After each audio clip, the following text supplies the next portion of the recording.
ebedi mühür. Alnımızga kazındı, silinmez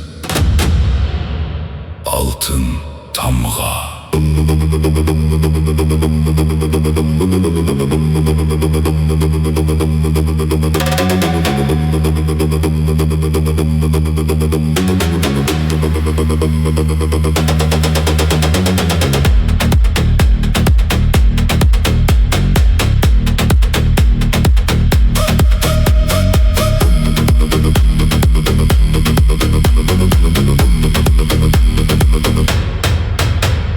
Gökyüzü şahit, yer bizge tar.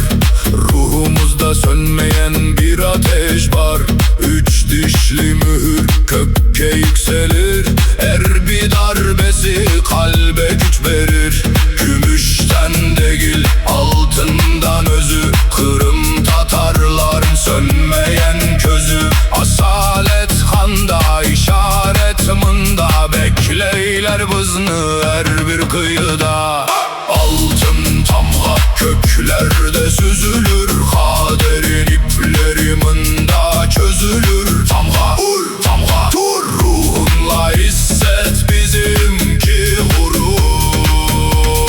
Tamga bak, tamga bil, yüzyıllar geçse de bizimkidir.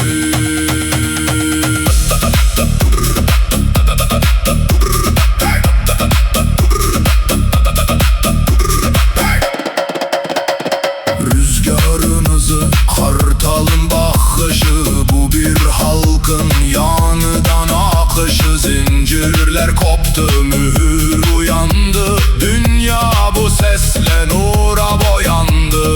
Kırımın ortasında parlayan yıldız, biz bu yolda asla değiliz yalnız. Halkımız söyler, tamgayı gösterir, bu işaret bize canını verir.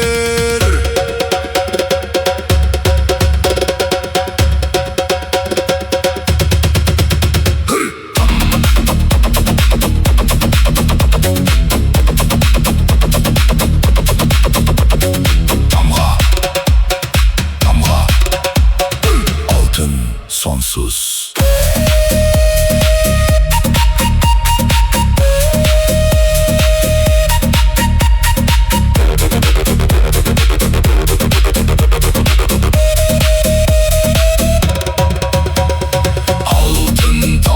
Köklerde süzülür, kaderin ipleri mında çözülür. Tamga vur, tamga dur, ruhunla hisset bizimki gurur.